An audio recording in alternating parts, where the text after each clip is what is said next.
عمرو بن یحییٰ نے اپنے باپ یحییٰ کے واسطے سے بیان کیا، وہ کہتے ہیں کہ میرے چچا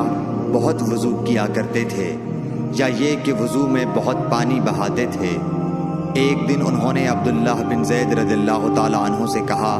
کہ مجھے بتلائیے رسول اللہ صلی اللہ علیہ وسلم کس طرح وضو کیا کرتے تھے۔ انہوں نے پانی کا ایک تشت منگوایا،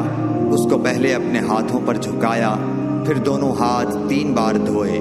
پھر اپنا ہاتھ تشت میں ڈال کر پانی لیا اور ایک چلو سے کلی کی اور 3 مرتبہ ناک صاف کی،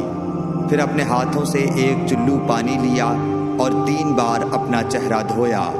پھر کوہنیوں تک اپنے دونوں ہاتھ 2 بار دھوئے، پھر ہاتھ میں پانی لے کر اپنے سر کا مسح کیا، تو پہلے اپنے ہاتھ پیچھے لے گئے، پھر آگے کی طرف لائے، پھر اپنے دونوں پاؤں دھوئے